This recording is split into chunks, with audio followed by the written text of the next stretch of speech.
जय गुरु जी संगत जी। गुरु जी इस रहमा चैनल पे आप सभी संगत का स्वागत है। श्रावण मास की आप सभी संगत को हार्दिक शुभकामनाएं।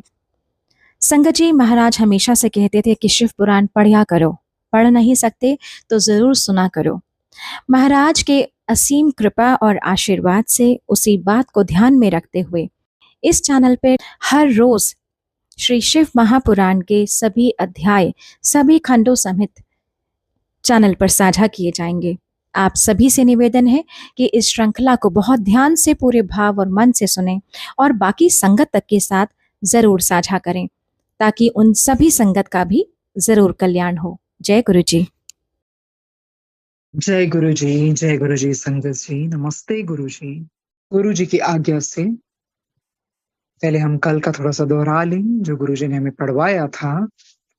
कल हमने क्या पढ़ा था? हमने पढ़ा कि हिमालय जी और मैना जी का धूमधाम से विवाह हुआ। यही चाहते थे ना सब देवी देवता कि इनका विवाह हो जाए ताकि पुत्री के रूप में सती माता जी फिर जन्म लें। कहते हैं हिमालय जी और मैना जी का धूमधाम से विवाह हुआ। दोनों पति पत्नी गृहस्थ धर्म का अति उत्तम रीति से पालन करने लगे और दोनों पति पत्नी शिव तथा शिवरानी के स्मरण करके ध्यान में मग्न हो गए। फिर हमने क्या पढ़ा कि शिव जी के भक्त परम धन्य हैं, वे लोक तथा परलोक में अत्यंत आनंद तथा पुण्य प्राप्त करते हैं तथा कुल को ही नहीं अपितु औरों को भी मुक्त कर देते हैं। हिमाचल ने भगवती जगदम्बा की आराधना की और अपनी पत्नी मैना से भी यही कहा कि तुम भी उनकी तपस्या करो और तपस्या द्वारा ही आदि शक्ति प्रसन्न होंगी और शिव जी को प्रसन्न करने का उपाय भी करो। इस प्रकार दोनों शिव शक्ति की उपासना करने लगे। दोनों ने कठिन तप किया और जब तपस्या पूर्ण हुई तब भगवती उमा ने प्रकट होकर उन्हें अपने दर्शन देकर कृतार्थ किया। और उनका शरीर कैसा लग रहा था? सजल मेघ के समान श्रेष्ठ श्याम वर्ण था तथा 8 हाथ और 3 आंखें थी। वे वस्त्राभूषणों से अलंकृत थी। क्या बोलते हैं उमा माता कि अपने मनोरथ को प्रकट करो, जो चाहे हो वो मांग लो। सो मैना जी कहती है मेरा सौभाग्य है जो आपके दर्शन प्राप्त हुए। मैं आपकी स्तुति तो करना चाहती हूँ पर ना तो मुझे कुछ ज्ञान है, ना ही मैं कोई विद्या जानती हूँ जिससे अपनी इस अभिलाषा को पूर्ण कर सकूं। और वह कठिन शब्दों से स्तुति करती है कि मैना जी ने 100 पुत्रों की कामना की, वरदान मांगती है और एक कन्या का जन्म हो, वो भी वरदान मांगती है कि जिसके समान तीनों लोकों में और कोई ना हो और वह देवताओं के दुख को भी दूर करे। तो देखिए जैसे ही उमा माता जी अपने हाथ का स्पर्श करती हैं उनके शरीर के साथ तो कैसे ज्ञान आ जाता है। ऐसी कठिन शब्दावली से स्तुति करती हैं, कोई ज्ञानी भी वहां पर ठहर ना सके, उस तरह की स्तुति। तो भगवती उमा कहती हैं जो तुम्हारी कामना है वह पूर्ण होगी। हमने कथा सुनी कि किस तरह कि आगे जाके ऋषियों की पत्नियों ने देखा शिव को और किस तरह से आकर्षित हो गई, उनसे लिपट गई। और फिर क्या हुआ? ऋषियों ने क्या किया? मूर्खता और अज्ञान से क्या दिया? शाप दे डाला। और इस शाप से क्या हो? शिव जी का लिंग शरीर से पृथक होकर पृथ्वी पर गिर पड़ा और तीनों लोकों में हाहाकार मच उठा। लिंग पताल के भीतर जा पहुंचा। तीनों लोकों में उपद्रव उठने लगे, सब लोग भयभीत हो गए। आकाश से तारे टूटने लगे, दिन में पर्वतों से अग्नि की लपटें उठने लगी और ऋषि मुनि देवलोक में जा पहुंचे और वहां भी शांति ना मिली। फिर क्या करते हैं? वे देवताओं साथ ब्रह्मा जी के पास जाते हैं। फिर वे विष्णु जी के पास गए। विष्णु जी ने दिव्य दृष्टि से सारा पता लगा लेते हैं कि उत्पातों का कारण क्या है, क्योंकि करनी तो ऋषि मुनियों की थी ना जिन्होंने श्राप दे डाला। और सब प्रार्थना करते हैं कि सती जी ने हिमाचल के घर फिर से जन्म लिया है और वह तपस्या करके आपकी अर्धांगिनी होंगी, ऐसे शिव जी को बोलते हैं। इसलिए आप अपने लिंग को पुनः धारण कर लें। और कहा यदि आप शिव जी कहते हैं कि यदि तुम हमारे लिंग की पूजा करना स्वीकार करोगे ना तो हम पुनः अपने लिंग को ग्रहण कर सकेंगे और तभी सृष्टि को आनंद प्राप्त हो सकता है। सबने कहा कि हम सब आपके लिंग की पूजा करेंगे और आप उसे धारण कर ले। और सब लोगों ने पताल के नीचे पहुंचकर शिव जी के लिंग का पूजन किया। सबने कहा कि वर दीजिए हमें कि अहंकार रहित होकर आपकी भक्ति करते रहे। और शिव जी लिंग को धारण कर लेते हैं। फिर ब्रह्मा जी और विष्णु जी एक उत्तम पवित्र हीरे को लेकर ना शिव जी के समान एक मूर्ति का निर्माण करते हैं और उसे हरि के शिवलिंग कहा जाता है। फिर हमने क्या पढ़ा कि शिव जी ने समाधि को त्यागा और उनकी ललाट से कुछ पसीना पृथ्वी पर गिरता है और उसके द्वारा परम तेजस्वी पुरुष की उत्पत्ति होती है। 4 हाथ, लाल वर्ण, अपने कंठ की माला पहने तथा अत्यंत शक्तिशाली था और वो बालकों के समान रोने लगता है। उसे देखकर पृथ्वी ने सोचा कि इसका पालन पोषण तो मुझे ही करना चाहिए, मैं इसकी माता के समान हूँ, मुझे इसका पालन पोषण अच्छी तरह से करना चाहिए और यदि मैं स्त्री रूप लेकर पालन नहीं करती तो शिव जी मुझसे नाराज हो जाएंगे, दंड देंगे। सो पृथ्वी ने अपना स्वरूप स्त्रियों के समान बना लिया और पृथ्वी ने बालक को गोद में बिठाया, दूध पिलाती हैं, उसका मुख भी चूमती हैं, प्यार करती हैं। शिव जी पृथ्वी से क्या कहते हैं, तुम्हारा भाग्य है जो तुम्हें हमारा पुत्र इस तरह से दिखाई दिया और इसका पालन कर रही हो तुम। ये हमारे पसीने से उत्पन्न हुआ है तो भी ये तुम्हारे नाम से प्रसिद्ध होगा, इसे सब लोग भौम कहेंगे, इस नाम से प्रसिद्ध होगा और ये बालक तुम्हें अत्यंत सुख प्रदान करेगा। धीरे धीरे भौम बढ़ने लगता है। फिर उसने शिव जी की पूजा की, तपस्या की, 3 करोड़ शिवलिंग की भी स्थापना की।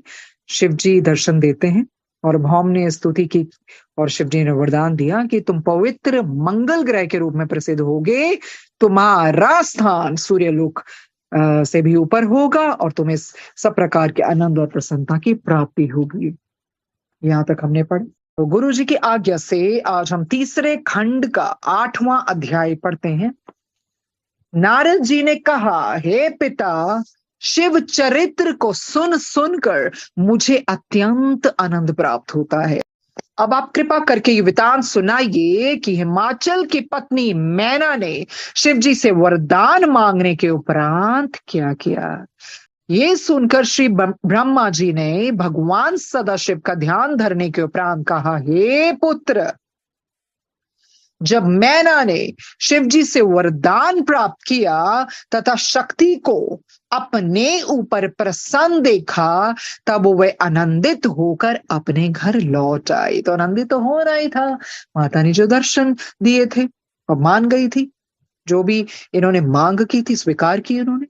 वहां सर्वप्रथम उसने 100 पुत्रों को जन्म दिया। यही मांगा था ना उमा देवी से, 100 पुत्र हो मेरे। वे सब मेनाक तथा क्रोंच आदि नाम से प्रसिद्ध हुए। उनके शरीर बहुत लंबे थे। वे सब अत्यंत बलवान, बुद्धिमान तथा गुणवान हुए। इसके पश्चात सती जी ने हिमाचल के हृदय में प्रवेश किया ताकि उनके सब मनोरथ पूर्ण हो सके। हिमाचल ने सती जी के उस तेज को शुभ घड़ी प्राप्त कर मैना में स्थित कर दिया। जिस समय में सती जी मैना के गर्भ में आई, उस समय से मैना का शरीर अत्यंत तेजस्वी हो गया।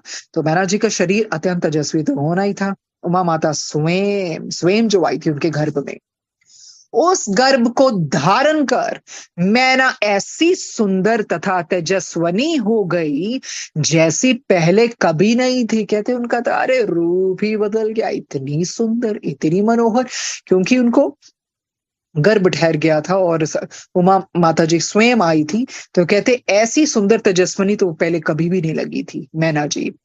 हिमाचल की ये अवस्था थी कि वे बारंबार मैना के निकट पहुंचते तथा मैना की सखी सहेलियों द्वारा ये पूछवाते कि उसे किसी वस्तु की आवश्यकता तो नहीं है। तो देखिए, पिता है, अब पत्नी को गर्भ ठहरा है, ध्यान रखते हैं और बार बार मैना के निकट पहुंचते हैं और सखी सहेलियों द्वारा भी पूछवाते हैं कि उसको किसी वस्तु की आवश्यकता तो नहीं है ना, सब कुछ ठीक है ना।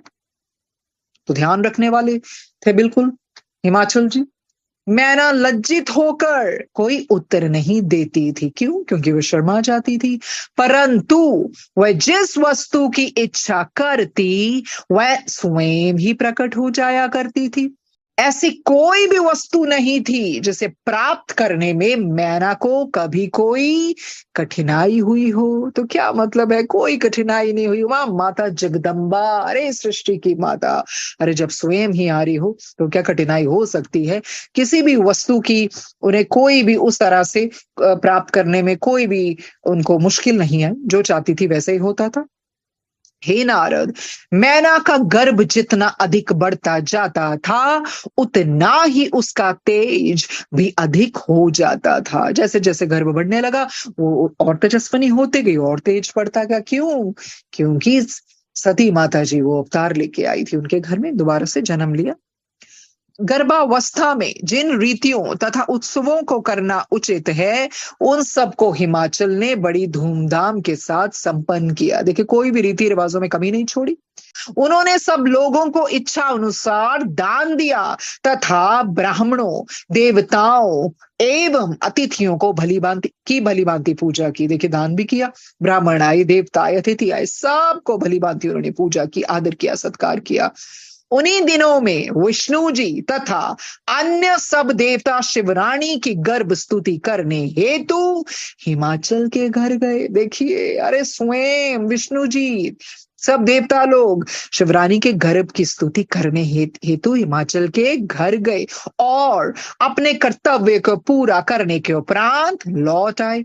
गर्भ स्तुति की, उसके बाद वो लौट आए खुशी खुशी। जब गर्भ के 9 महीने व्यतीत हुए और 10वां मास पूरा होने लगा उस समय आकाश तथा पृथ्वी में शुभ शकुन होने लगे। अरे शुभ शकुन तो होने ही थी, माता जी जो अवतरित होकर आ रही थी। कहते जब 9 महीने बीत गए ना और 10वां मास पूरा होने ही वाला था, आकाश में पृथ्वी में ऐसे शुभ शकुन होने लगे। आकाश पूर्णतः निर्मल हो गया और उसका प्रकाश बढ़ गया। देखिए, आकाश अरे निर्मल हो गया, प्रकाश बढ़ता रहा। सभी अशुभ ग्रह लुप्त हो गए। कई ऐसे ग्रह हैं जो शुभ माने जाते हैं, अरे गायब हो गए, लुप्त हो गए। उस समय ऋषि मुनि तथा देवता पुष्प वर्षा करने लगे। अरे फूलों की वर्षा, पुष्प वर्षा तो होनी ही थी, उमा माता स्वयं आई थी। उस समय ऋषि मुनि तथा देवता पुष्प वर्षा करने लगे एवं गंधर्व, सिद्ध, चारण, किन्नर, अप्सरा तथा विद्याधर अपनी स्त्रियों सहित नाचने गाने लगे। देखिए, उत्सव की कोई कमी नहीं, चाहे गंधर्व हो, चारण हो, किन्नर हो, सिद्ध हो, अप्सराएं हो, विद्याधर हो, अरे सब नाचने गाने लगे। इस प्रकार मधुमास की शुक्ल पक्ष नवमी को मृगशिरा नक्षत्र में अर्धरात्रि के समय भगवती महामाया ने उस अपार आनंद के बीच मैना के गर्भ से पार्वती रूप में जन्म ग्रहण किया। अरे देखिए, उत्तम कथा, ऐसे पार्वती जी का जन्म हुआ। कैसा आनंदमय समय होगा जब माता रानी अवतरित हुई होंगी। कहते हैं कालिका पुराण में भी ये कथा लिखी हुई है। हे नारद, उस समय मैं तथा विष्णु जी सब देवताओं सहित संपूर्ण सामग्रियों को साथ लेकर हिमाचल के स्थान पर जा पहुंचे। अरे जब उनका जन्म हुआ ना तो विष्णु जी, देवता जी, देखिए सब अपने साथ सुंदर सुंदर प्यारी प्यारी सामग्रियां लेकर आए होंगे स्वागत करने के लिए माता रानी का। हिमाचल के स्थान पर जा पहुंचे। हम सब ने अपनी अपनी बुद्धि के अनुसार शिवरानी की स्तुति एवं प्रशंसा की। देखिए, इसका क्या मतलब है, यही है ना, कोई प्रशंसा थोड़ी कर सकता है माता रानी की। जैसी जैसी बुद्धि बख्शी है उनको ईश्वर ने, उसी प्रकार उन्होंने स्तुति की। उस समय अनेक प्रकार के बाजे बज रहे थे तथा पुष्प वर्षा हो रही थी। अरे सोचिए सोचिए उस नजारे को, माता रानी का जन्म हुआ, कैसी चहल पहल, कैसे बाजे बज रहे हैं, अरे पुष्प वर्षा हो रही है, ऊपर से पुष्प वर्षा। देवताओं ने उन आदि शक्ति की स्तुति करते हुए इस प्रकार कहा। अरे क्या कहा देवताओं ने? हे जगदम्बे, आपकी जय हो।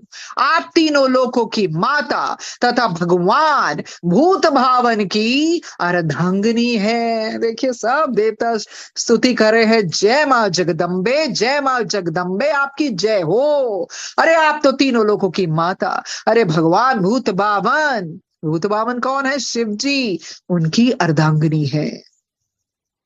आप हमारी विपत्तियों का नाश करें। क्या बोलते हैं? हमारी मुश्किलों का, मुसीबतों का माता रानी नाश करें।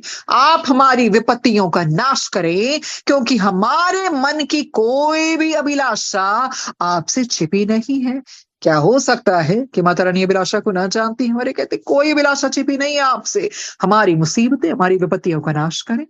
हे आदि शक्ति, आपका तेज अपरिमित है। सृष्टि के सभी जीव आपके सेवक हैं। अरे बिल्कुल, माता रानी के सेवक ही तो हैं सभी जीव। ब्रह्मा, विष्णु तथा शिव आपके पुत्र कहे जाते हैं, तथा तीनों गुणों की उत्पत्ति आपसे ही हुई है। आप ब्रह्म स्वरूप आदि शक्ति बनकर सब जीवों में निवास करती हैं तथा सबसे भिन्न सी रहती हैं। तो देखिए, ब्रह्मा विष्णु शिव पुत्री तो उनके कहे जाते हैं ना, क्यों? क्योंकि शिव जी निर्गुण में सबसे ऊपर हैं, तो उन्हीं में से आदि शक्ति निकली है। तो इस करके ब्रह्मा विष्णु महेश तो पुत्र हुए ना। आप ब्रह्म स्वरूप आदि शक्ति बनकर सब जीवों में निवास करती हैं तथा सबसे भिन्न सी रहती हैं। वेदों ने आपकी महिमा का कुछ वर्णन किया है, परंतु पार नहीं पाए हैं। अरे पार नहीं पा सकते हुए, जितनी मर्जी महिमा गा ले और जो मर्जी लिखा हो, पार नहीं पा सकते शिव शक्ति का। तो सब दोनों एक ही हैं। वेदों ने आपकी महिमा का कुछ वर्णन किया है, परंतु पार नहीं पाए हैं। नारद, शारद, शुक तथा सनकादिक बुद्धिमान मुनि और देवता वाचाल होने पर भी आपकी महिमा का बहुत थोड़ा ही वर्णन कर सके हैं। अरे चाहे नारद हो, शारद हो, शुक हो, सनकादिक हो, बुद्धिमान मुनि और देवता, जितना भी वर्णन किया होगा ना, चाहे बहुत किया हो, अरे थोड़ा बहुत ही होगा, क्योंकि उनका वर्णन करने में कोई समर्थ नहीं है, कोई समर्थ नहीं है। उपनिषद इस बात को कहते हैं कि यदि किसी मूर्ख पर भी आपकी कृपा हो जाए तो वह आपकी स्तुति करने में समर्थ हो सकता है। बिल्कुल, तो भगवान की जब कृपा हो जाती है ना, तो जितना मर्जी ज्ञान इकट्ठा किया हो, अरे जितनी मर्जी किताबें पढ़ी हो, वो काम नहीं आता। वो चाहे तो किसी मूर्ख को भी कितना बुद्धिमान बना दे, तो क्या काम आती है सबसे ऊपर? भगवान की, ईश्वर की कृपा। तो कृपा ही मांगनी चाहिए, प्रभु कृपा कृपा करे। उपनिषद इस बात को कहते हैं, यदि किसी मूर्ख पर भी आपकी कृपा हो जाए तो वह आपकी स्तुति करने में समर्थ हो सकता है। आप अपने भक्तों को मुक्ति प्रदान करती हैं तथा करोड़ों कलाओं को अपने वश में किए रहती हैं। आप अहंकार को नष्ट करने वाली हैं। वेद और वेदांत सब में आप ही सन्निहित है। हे भगवती, आपके सहस्त्रों नाम हैं, जिनका वर्णन करना वाणी के सामर्थ्य से परे है, बिल्कुल परे है। इस प्रकार बहुत स्तुति करने के उपरांत सब लोग अपने अपने घर को लौट आए। देखिए, ये तो बहुत ही बार बार समझने वाली बात है मां शिव पुराण के जरिए कि स्तुति की बहुत महिमा है। जब भी मिला जाता था, दर्शन होते थे प्रभु के। देखिए, जब जन्म भी हुआ माता रानी का, सबसे पहले क्या गाई गई? स्तुति। और इतनी प्यारी बात कही कि जब उनकी कृपा हो जाए ना, तो मूर्ख भी ऐसी स्तुति करने में समर्थ हो सकता है कि कोई बुद्धिमान चाहे जितने मर्जी वेद पढ़े हो, वो खड़ा नहीं हो सकता उनके समान। तो यही है कृपा। जब कृपा बरसती है ना, तो सब कुछ हो सकता है। जब माता की कृपा बरसती है, कोई ऐसी चीज नहीं है जो इंसान करने में सक्षम ना हो। आगे बढ़ते हैं तीसरे खंड का 9वां अध्याय। तो देखिए, माता रानी जन्मी है, फूल बरस रहे हैं, सब कितने खुश हैं, उत्सव मनाए जा रहे हैं। 9वां अध्याय। इतनी कथा सुनकर नारद जी ने कहा, हे पिता, अब मेरी ये अभिलाषा है कि भगवती महामाया के जन्म के पश्चात का वृतांत आप मुझे सुनाने की कृपा करें। जन्म हो गया माता रानी का, धरती पर अवतरित हो गई।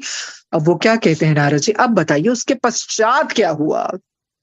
उन्होंने हिमाचल के घर में रहकर जो बाल लीलाएं की, अरे उन सबको सुनाकर आप मुझे प्रसन्नता प्रदान कीजिए। बाल रूप तो बाल रूप में आई ना, तो उस तरह से कह रहे हैं, लीलाएं बताइए, लीलाएं बताइए, मुझे प्रसन्नता प्रदान कीजिए पिता।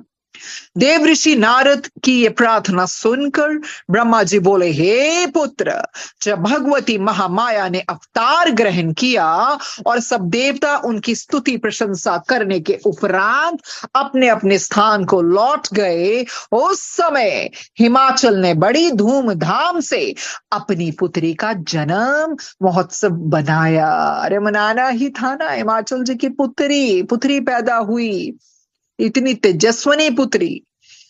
मैना उन्हें आदि शक्ति का अवतार पहचान कर अत्यंत प्रसन्न हुई। मैना जी को समझ लगी ये तो आदि शक्ति का अवतार है। अरे बड़ी खुश हुई। उस समय भगवती जगदम्बा ने भी अष्टभुजी, अरे अष्टभुजाओं वाली है माता रानी, अष्टभुजी स्वरूप धारण कर मैना को अपना दर्शन देकर कृतार्थ किया। ये दर्शन तो उन्होंने दिखाया था ना पहले भी, दक्षी और दक्षी की पत्नी को। तो देखिए अभी भी वो दर्शन दे रही है मैना जी को, हिमाचल की पत्नी को, उनको कृतार्थ कर दिया। हे नारद, उस स्वरूप का वर्णन करना अत्यंत कठिन है। वह भगवती 8 भुजाएं, देखिए 8 भुजाएं, 3 नेत्र एवं ज्योतिपूर्ण वस्त्र अलंकारों को धारण किए हुए थी। मैना ने जब उनको इस रूप में देखा तो उनकी बहुत प्रकार से स्तुति प्रशंसा करते हुए ये कहा, हे भगवती, आपने अत्यंत कृपा करके मेरे घर अवतार लिया। देखिए कितने खुश हो गए दोनों ऐसे स्वरूप को देखकर, स्तुति की, प्रशंसा की। अरे अरे भाग्य है जो आपने कृपा करके हमारे घर में अवतार लिया है। मेरी ये प्रार्थना है कि आपका ये स्वरूप मेरे हृदय में सदैव स्थित रहे। देखिए ये बात तो उन्होंने भी कही थी ना, दक्ष जी की पत्नी ने, कि ये स्वरूप तो आपको देख लिया, इसको हम स्थित करेंगे अपने हृदय में। अब हमें बाल लीलाओं का भी तो सुख पहुंचाइए ना। तो उस बाल लीलाओं का भी वो सुख लेना चाहते थे। तो जब माता रानी ने अपना स्वरूप दिखाया, अरे 8 भुजाएं, 3 नेत्र, ज्योतिपूर्ण वस्त्र अलंकार, अलंकारों से पूरी सुशोभित, तो कहती है, मेरी ये प्रार्थना है कि आप ये अपना स्वरूप मेरे हृदय में सदैव स्थित रखें। अब आप कृपा करके पुनः अपना बाल स्वरूप धारण कर मुझे सुख पहुंचाइए। हे नारद, मैना की प्रार्थना सुनकर भगवती महामाया ने उसे सांत्वना देते हुए कहा, हे मैना, मैंने इस समय ये स्वरूप केवल इसलिए धारण किया है ताकि तुम्हारे हृदय में यह विश्वास हो सके कि मैं वही देवी हूं जिसे तुमने वरदान प्राप्त करते समय देखा था। तो देखिए समझ जाती है माता रानी कि ठीक है, ये बाल रूप में मुझे देखना चाहती हैं, सुख लेना चाहती है, पर मैं उनको ये भी बता दूं सब कुछ। अरे मैंने इसलिए धारण किया ताकि तुम्हें विश्वास हो जाओ, अरे मैं कोई और नहीं, वही देवी हूं जिसके लिए तुमने तपस्या की थी और जिससे तुमने वरदान मांगा था और जिससे तुमने वरदान मांगते समय देखा था। अरे मैं वही हूं, अरे वही हूं। अब तुम अपने मन में निश्चिंत हो जाओ। इतना कहकर भगवती जगदम्बा ने पुनः बाल स्वरूप धारण कर लिया और नवजात शिशु की भांति रुदन करने लगी। सब कुछ उन्हें बता दिया कि किस तरह से उन्होंने अपना रूप दिखाया कि विश्वास दिला दूं तुम्हें, मैं वही हूं, भूल मत जाना, रे वही हूं और निश्चिंत हो जाओ। इस ये कह के भगवती माया ने वो प्यारा सा बाल स्वरूप धारण कर लिया, नवजात शिशु की बात, अरे रोने लगी, रुदन करने लगी। उस समय ये स्त्रियां मैना के समीप आकर इकट्ठी हो गई। कन्या का जन्म देखकर उन सबको अत्यंत प्रसन्नता हुई, बहुत खुश हुई कन्या को देखकर, प्यारी सी बिटिया रानी को देखकर। हिमाचल को भी उस समय बहुत हर्ष हुआ। तदुपरांत वे पुरोहित, गुरु, ब्राह्मण तथा ऋषि मुनियों को साथ लेकर घर के भीतर पहुंचे। उस समय ऋषि मुनियों ने उस कन्या को देख कर कहा, हिमाचल जी सबको इकट्ठे करके लिए आते हैं ऋषि मुनियों को, और ये क्या बोलते हैं कन्या को देखकर, हे पर्वतराज, तुम्हारे घर आदि शक्ति ने अवतार लिया है। ये सुनकर हिमाचल ने अत्यंत प्रसन्न होकर ब्राह्मण तथा भिक्षुकों को बहुत सा धन दान में दिया। अरे नगर की सब स्त्रियां भी उस समय अपने अपने श्रृंगार सजाकर बधावा देने के लिए मैना के समीप आ पहुंची। क्या दृश्य है, सब बड़े खुश हैं। हिमाचल जी ने ब्राह्मण और भिक्षुकों को बहुत सारा धन दान दिया, और उसके बाद नगर की जितनी भी स्त्रियां थे ना, सब आ गई, श्रृंगार करके सज के आ गई बधाई देने के लिए मैना के समीप आ पहुंची। देखिए वही रीति है, अभी भी यही होता है, जब भी संतान होती है सब बधाई देने आते हैं। हिमाचल ने रीति पूर्वक संपूर्ण संस्कारों को संपन्न किया। तदुपरांत ब्राह्मणों ने उस कन्या के नाम गिरजा, काली आदि रखे। हे नारद, बाल स्वरूपा शिवरानी ने संसारी लड़कियों की भांति ही अनेक चरित्र करके माता पिता को प्रसन्न करना आरंभ किया। जैसे संसारिक लड़कियां होती हैं, बिल्कुल वैसे ही माता रानी ने चरित्र किए और माता पिता को सुख पहुंचाया। ज्यों ज्यों उनकी आयु बढ़ती जाती थी, वे विविध प्रकार के चरित्रों द्वारा सबको प्रसन्नता प्रदान करती थी। वह कभी गोद में लिपटकर मुस्कुराती, अरे कभी अपनी तुतली वाणी से ऐसी बातें कहती थी जिनको सुनकर माता पिता को अत्यंत प्रसन्नता प्राप्त होती थी। देखिए पूरे संसारिक रीतियों से जैसे बच्चा करता है वैसे ही उन्होंने चरित्र किया, माता पिता को असीम सुख पहुंचाया। कभी गोद में लिपट जाती, कभी छुप जाती, कभी मुस्कुराती, कभी अपनी तुतली बच्चों वाली वाणी में ऐसी बातें करती जिनको सुनकर माता पिता को अत्यंत प्रसन्नता प्राप्त होती थी। कुछ समय में ही उन्हें उमा, शिवा आदि नामों से भी पुकारा जाने लगा। अरे बड़ी होकर जब उन्होंने तपस्या करने के लिए वन में जाने का विचार किया, उस समय मैना ने चिंतित होकर उन्हें जाने नहीं दिया। देखिए माता है, बड़े लाड प्यार से पाला होगा तो घबरा गई होगी, चिंतित हो गई होगी, इतने सुखों से पाला है मैंने अपनी बेटी को, अब कैसे जाने दूं इसको वन में, कितनी मुश्किलें होती हैं वन में। पढ़ते हैं क्या होता है, पर्वत राज हिमाचल यद्यपि अनेक संतानों के पिता थे, तो भी उनका सबसे अधिक प्रेम अरे गिरजा पर ही रहता था। जैसे पिता का बहुत प्रेम होता है अपनी पुत्री के साथ, उसी तरह उनके बहुत सारे पुत्र थे, वरदान में मांगे थे ना उन्हें 100 पुत्र, पर सबसे ज्यादा प्रेम गिरजा से ही होता था। गिरजा दिन प्रतिदिन चंद्रमा की कला की भांति बढ़ती जाती थी। कभी वे कौड़ियों का खेल खेलती और कभी गंगा जी के जल में विहार किया करती थी। देखिए संसारिक रीतियां पूरी की उन्होंने, कौड़ियों का खेल खेलती थी मनोरंजन के लिए, कभी गंगा जी के जल में विहार भी करती थी।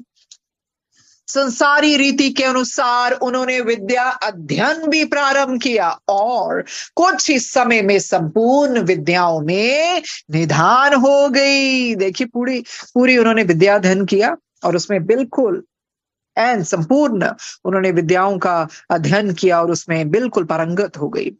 हे नारद, बाल्य अवस्था व्यतीत हो जाने पर जब उन्होंने युवा अवस्था में प्रवेश किया, उस समय उनकी सुंदरता का वर्णन किसी भी प्रकार नहीं किया जा सकता। कहते बाल्य अवस्था के बाद जब वो युवा अवस्था में प्रवेश किया, जब वो युवती होगी ना माता रानी, कहते इतनी सुंदर कि हम उसका वर्णन नहीं कर सकते। वे ऐसी अनन्य स्वरूपा थी कि उन्हें उत्पन्न करने के पश्चात मैं उन जैसी सुंदरता अन्य किसी भी प्राणी को प्रदान नहीं कर सका। अरे देखिए ब्रह्मा जी क्या कहते हैं, ब्रह्मा जी ने तो कितने उत्पन्न किए ना, कहते कहते ऐसी सुंदरता है ना अभी तक किसी प्राणी में नहीं देखी जितनी माता रानी में थी, उमा रानी में थी, पार्वती जी गिरजा में थी। मानो गिरजा को उत्पन्न करने के पश्चात मेरा सृष्टि रचना का संपूर्ण परिश्रम सफल हो गया हो। देखिए कितनी बड़ी बात कह दी ब्रह्मा जी ने, कितना उन्होंने सबको उत्पन्न किया ना।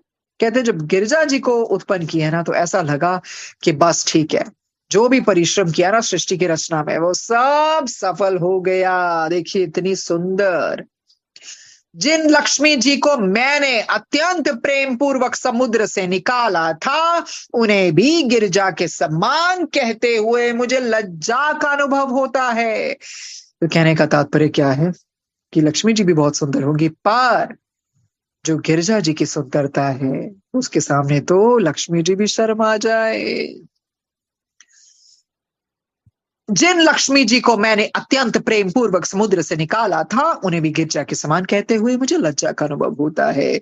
गिरजा के समान अन्य किसी को ना पाकर मैं उन्हें केवल निरुपमेय कहकर ही मौन हो जाता हूं।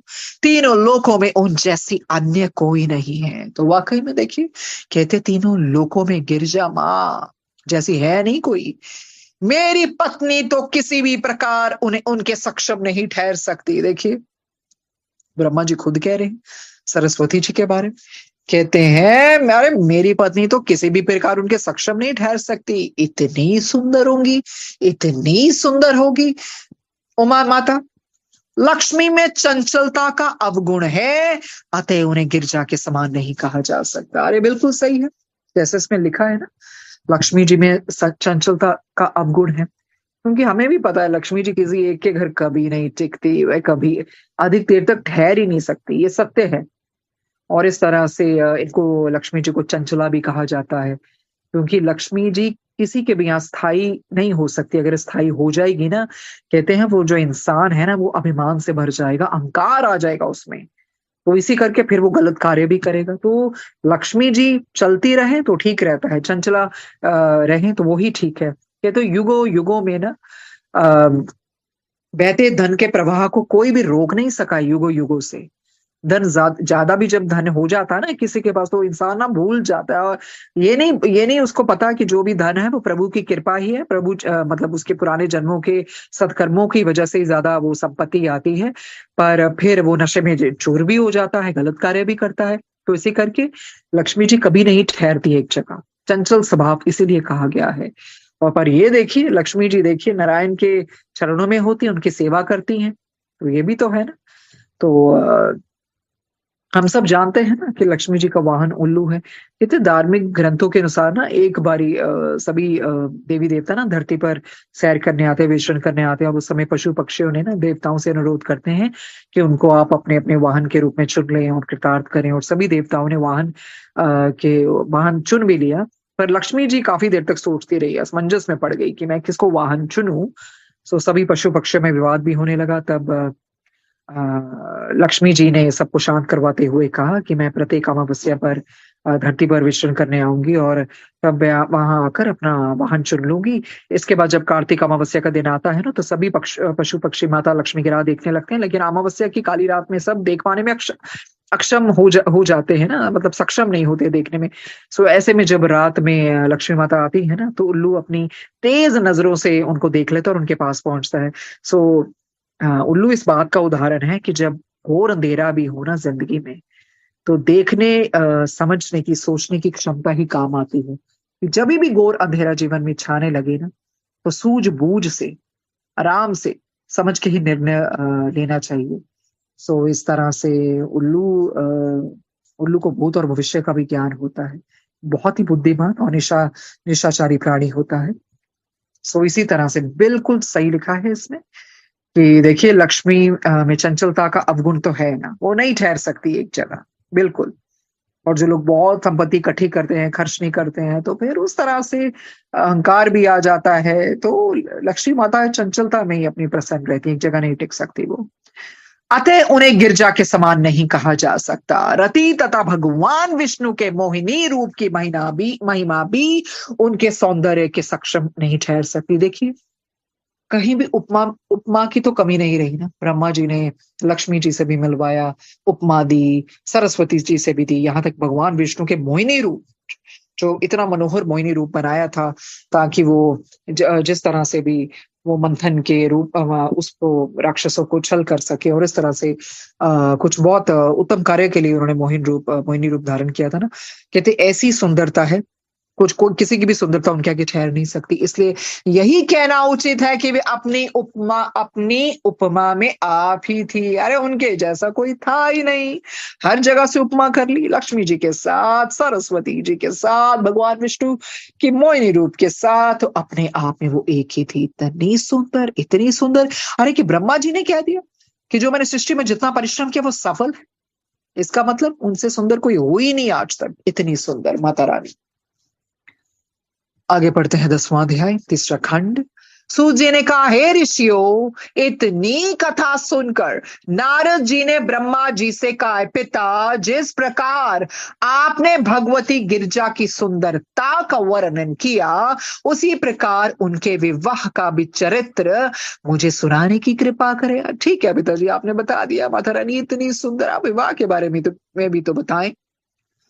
ब्रह्मा जी बोले, हे नारद, शिव जी तथा शिवरानी की लीलाएं परम आश्चर्यजनक है। वे तीनों लोकों के स्वामी हैं। अतः तुम्हें उचित है कि तुम संदेह रहित होकर उनकी संपूर्ण कथाओं में विश्वास रखो। तो पिताजी क्या कहते हैं ब्रह्मा जी? अरे उनकी जो लीलाएं है ना, आश्चर्यजनक है। अरे आश्चर्यचकित कर देगी तुम्हें, तो तुम संदेह मत करना और उन कथाओं पर विश्वास रखना। अब मैं तुम्हें उनके विवाह का चरित्र सुनाता हूँ। कुछ लोग का ये कहना है कि गिरजा का विवाह स्वयंवर के रूप में हुआ, परंतु कल्प वेद के अनुसार गिरजा के विवाह की कथाएं अलग अलग प्रकार से हैं। देखिए, ब्रह्मा जी कहते हैं, कुछ लोग तो कहते हैं स्वयंवर के रूप में हुआ, पर अलग अलग तरह की कथाएं हैं। सुनते हैं कौन सी कथाएं हैं अलग अलग तरह की। एक कथा ये है कि शिव जी दिगंबर वेश में भिक्षुक स्वरूप धारण कर हिमाचल के द्वार पर विवाह करने के लिए आए थे। कहते एक तो कथा यह है कि शिव जी दिगंबर वेश में भिक्षुक का स्वरूप धारण कर हिमाचल के द्वार पर विवाह करने के लिए आए थे। उस समय वे बैल पर आरूढ़ थे और शुक्र तथा शनिश्चर नामक देवता उनके साथ थे। कहते बैल पे चढ़ के आए थे, शुक्र और शनिश्चर देवता है ना, उनके साथ थे। अन्य देवता उनके साथ तो थे, परंतु वे प्रत्यक्ष दिखाई नहीं देते थे। और भी देवता थे पर वो दिखाई नहीं देते थे। ये शुक्र और शनिश्चर दिखाई देते थे, वो देवता दोनों साथ में थे। अस्तु, इस प्रकार विवाह के निमित्त पधार कर सर्वप्रथम शिव जी ने हिमाचल के अहंकार के नाश का नाश किया। तदुपरांत वह बारात सजाकर विवाह करने को पधारे और गिरजा को अंगीकार किया। तो देखते हैं कि किस तरह से उन्होंने हिमाचल जी के अहंकार का नाश किया, और हिमाचल जी को अहंकार आया भी तो क्यों आया। हे नारद, कुछ आचार्यों का कहना है कि शिव जी ने गिरजा की तपस्या से प्रसन्न होकर उनके साथ विवाह करना स्वीकार किया और बारात लेकर हिमाचल के घर जा पहुंचे। वहां उन्होंने अनेक प्रकार की लीलाओं के द्वारा सब लोगों को सुख पहुंचाया। किसने? शिवजी महाराज ने बहुत सारी लीलाएं की और लीलाएं करके सबको सुख पहुंचाया तथा मैरा के भ्रम को नष्ट किया। इन अनेक प्रकार की कथाओं का कारण एक तो कल्पभेद है और दूसरा ये है कि शिव जी के प्रति जिसकी जैसी प्रीति होती है उसे वैसा ही चरित्र दिखाई देता है। अरे बिल्कुल उत्तम बात है ये। जैसी भी शिव जी के प्रति जिसकी जैसी प्रीति होती है ना, उसको वैसा ही चरित्र दिखाई देता है। अस्तु, इन बातों पर किसी प्रकार की शंका अथवा विचार करना ठीक नहीं है। सर्वप्रथम मैं स्वयंवर कथा का वर्णन करता हूं। सबसे पहले वो स्वयंवर कथा का वर्णन करे जा रहे हैं ब्रह्मा जी, क्योंकि नारद जी ने यही तो बोला ना, आप मुझे विवाह के बारे में भी बताइए। तो ब्रह्मा जी कहते बहुत सारी कथाएं हैं, चलो बारी बारी सुनते हैं कौन कौन सी कथाएं हैं। उनमें से पहले हमें स्वयंवर के बारे में बता रहे हैं। सर्वप्रथम मैं स्वयंवर कथा का वर्णन करता हूं, जिससे विष्णु के गणों तथा देवताओं की बुद्धि कुंठित हो गई थी। कहते हैं जिससे विष्णु जी और गणों तथा देवताओं की बुद्धि कुंठित हो गई। वह कथा इस प्रकार है। एक दिन हिमाचल ने ये देखा कि गिरजा युवावस्था को प्राप्त हो चुकी है। हिमाचल जी ने देखा मेरी बिटिया बड़ी हो गई है, युवती बन गई है, युवावस्था को प्राप्त हो गई है।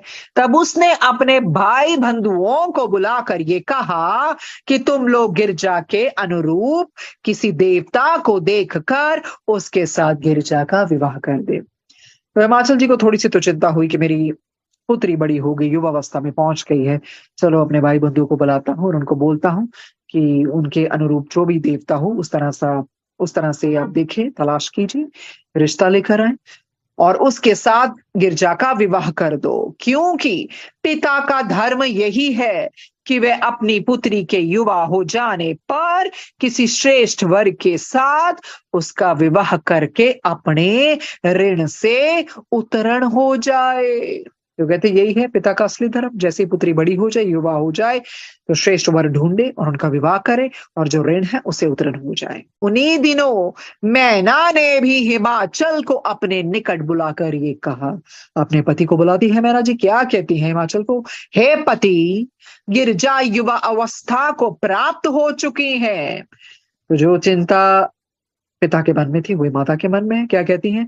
अस्तु, आप उसके लिए कोई श्रेष्ठ वर ढूंढे। ऐसे ही होता है, जब पुत्री बड़ी हो जाती है तो माता पिता आपस में सलाह करते हैं ना, कि देखिए अब वो समय आ गया है, हमें वर ढूंढना चाहिए।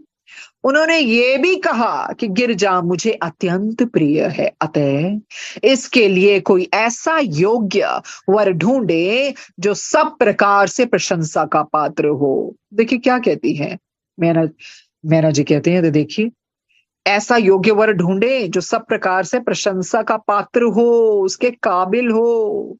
हे नारद, मैना की बात सुनकर हिमाचल अत्यंत प्रसन्न होकर घर के बाहर निकले और राज्यसभा में पहुंचकर मंत्रियों से इस प्रकार कहने लगे। तो अपनी पत्नी की बात सुनते हैं, प्रसन्न होते हैं, खुश होते हैं, घर के बाहर जाते हैं, राज्यसभा में पहुंचते हैं, मंत्रियों से क्या कहते हैं सुनते हैं। हे मंत्रियों, आप मेरी पुत्री के योग्य किसी उचित वर की तलाश करें।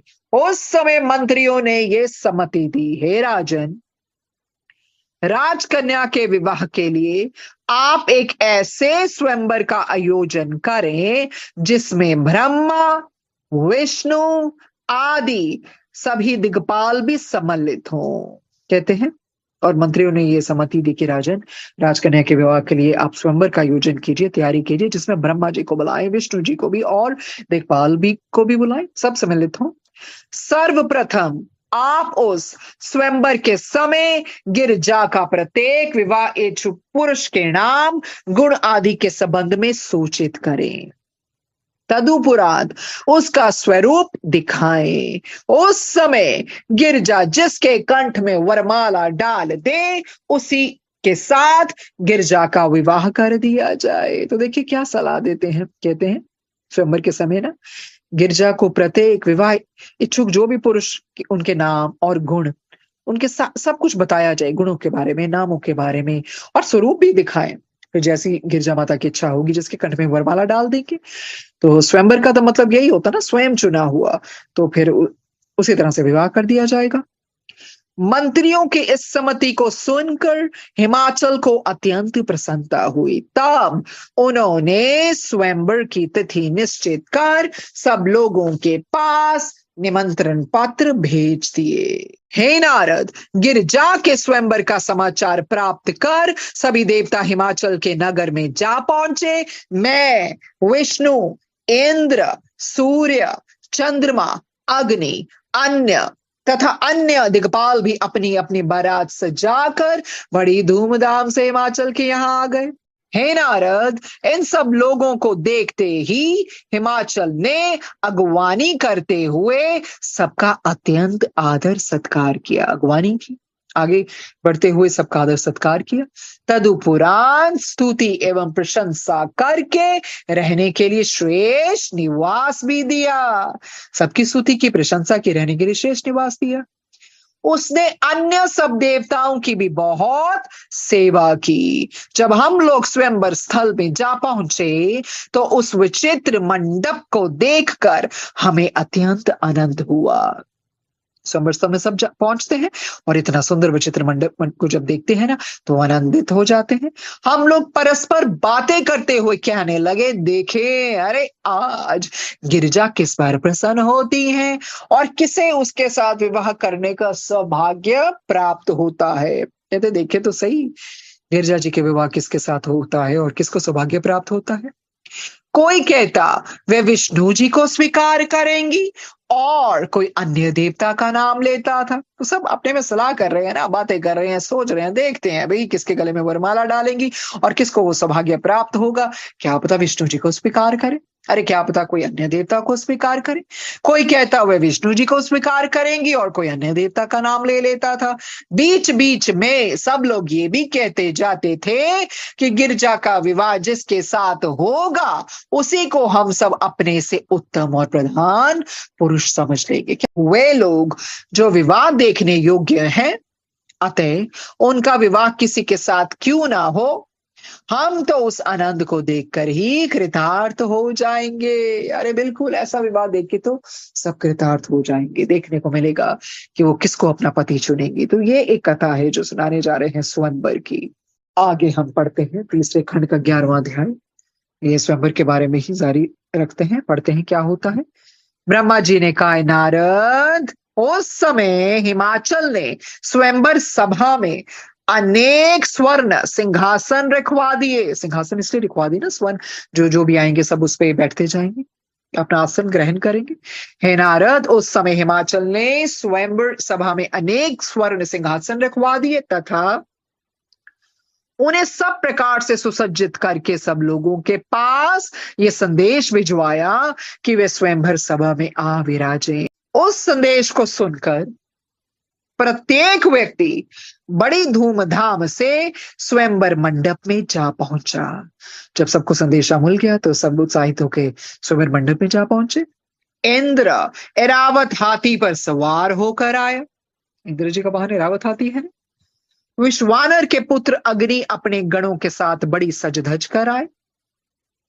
इसी प्रकार विष्णु, दिग्पाल, वरुण, कुबेर, यमराज, सूर्य तथा चंद्रमा आदि भी सभा में पहुंचकर अपनी अपनी चौकियों पर बैठ गए। मैं भी अपने हंस पर बैठकर, ब्रह्मा जी की सवारी हंस है ना, अरे कहते हैं मैं भी अपने हंस पर बैठकर स्वयंवर सभा में पहुंचा। वहां मैंने ये देखा कि विष्णु जी चतुर्भुज रूप धारण किए, अरे पीत वस्त्र पहने, रत्न अलंकारों से सुसज्जित होकर सभा में बैठे हुए हैं। अरे क्या देखा उन्होंने, अरे वाह, यह तो विष्णु जी, अरे चतुर्भुज, 4 भुजाएं रूप धारण किए हुए, अरे पीले वस्त्र, पीत वस्त्र पहने, रत्न अलंकारों से सजे हुए, सुसज्जित होकर सभा में बैठे हुए हैं। कोई भी देवता ऐसा ना था जो वहां दिखाई ना पड़ रहा हो। कहने का क्या मतलब, अरे सभी आए थे, सभी देवता सम्मिलित थे। मेरी, विष्णु जी की तथा अन्य सभी लोगों की यह इच्छा थी कि गिरजा का विवाह केवल हमारे साथ ही हो। अरे विष्णु जी भी यही चाहते थे, ब्रह्मा जी भी यही चाहते थे, गिरजा जी का विवाह हमारे साथ हो। संपूर्ण पर्वत अर्थात कनकगिरी, देवकूप, विंध्य पर्वत, त्रिकूट, करवीर, चित्रकूट आदि भी उस सभा में आए थे। देखिए सब पहुंचे थे। और समुद्र के जीव भी मनुष्यों का स्वरूप धारण कर आ पहुंचे थे। तात्पर्य ये है कि प्रत्येक लोक, प्रत्येक द्वीप, प्रत्येक दिशा तथा प्रत्येक नगर से आए हुए जीव उस स्वयंवर सभा में उपस्थित थे। चाहे प्रत्येक लोक हो, प्रत्येक द्वीप हो, प्रत्येक दिशा हो, प्रत्येक नगर ही क्यों ना हो, अरे सब आए थे स्वयंवर सभा में। सभी उपस्थित थे। उस मंडप में सुख की संपूर्ण सामग्रियां उपस्थित थी। वहां घंटा, ढोल आदि विविध प्रकार के बाजे बज रहे थे तथा वेद पाठी जन वेद मंत्रों का उच्चारण कर रहे थे। देखिए, ऐसी सुंदर सभा थी, संपूर्ण सामग्रियां भी वहां थी। अरे घंटा था, ढोल था, अरे विविध प्रकार के बाजे भी बज रहे थे तथा वेद पाठी जन वेद मंत्रों का उच्चारण कर रहे थे। आगे पढ़ते हैं तीसरे खंड का 12वां अध्याय। ब्रह्मा जी ने कहा, नारद, जब स्वयंवर सभा में सब लोग यथास्थान आ विराजे, उस समय हिमाचल ने गिरजा को ये आज्ञा दी। देखिए, जब सब पहुंच गए, अरे सब बैठ गए अपनी चौकियों में, उस तरह से आसन ले लिया, उस समय हिमाचल ने गिरजा को ये आज्ञा दी कि अब तुम स्वयंवर सभा में पहुंचकर अपने अनुरूप पति का चुनाव कर लो। क्या बोलते हैं, अरे पुत्री अब आ जाओ, जो भी तुम्हें पसंद हो, जिसको अपना पति मानती हो, स्वयं चुन लो। उस समय कुल की स्त्रियों ने गिरजा का अनेक प्रकार से श्रृंगार किया तथा सभी ने यह प्रार्थना की कि गिरजा का विवाह किसी श्रेष्ठ वर के साथ हो। देखिए, पिताजी बुलाते हैं पुत्री को, बोलते हैं अपने अनुरूप पति को चुनाव कर लो, और कुल की स्त्रियों ने गिरजा को बहुत सुंदरता से सजाया और श्रृंगार किया और प्रार्थना की कि गिरजा के विवाह किसी श्रेष्ठ वर के साथ हो। सखियां थी, भलाई चाहती थी उनका, तो कहती थी श्रेष्ठ वर हो जिसको ये चुने। अस्तु गिरजा भगवान सदाशिव का ध्यान धरती हुई स्वयंवर सभा में आ पहुंची। अरे उनके तो तन मन आत्मा में कौन समाये है, भगवान शिव शिव सदाशिव का ध्यान धरती हुई स्वयंवर सभा में आ पहुंची। उस समय सहस्त्रों आंखें उनकी ओर उठ गई। अरे सब इतनी सुंदरता को देखने के लिए सहस्त्रों आंखें उठ गई। विवाह इच्छु सभी व्यक्तियों ने उन्हें अपनी ओर आकर्षित करने का प्रयत्न किया। आकर्षित तो करना ही था कि ताकि ये उनके गले में वरमाला डालते।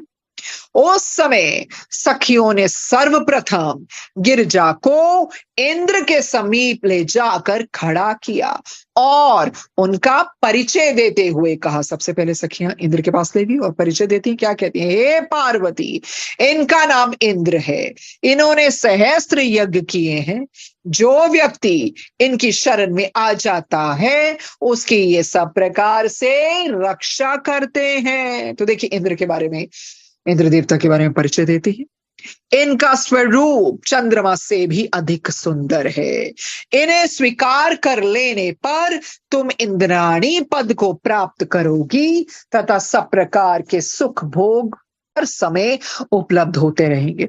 अस्तु है गिरजे, तुम्हें उचित है कि तुम इनके साथ विवाह करना स्वीकार कर लो। ए नारद, सखी की बातें सुनकर गिरजा ने एक बार इंद्र की ओर नीची दृष्टि डाली।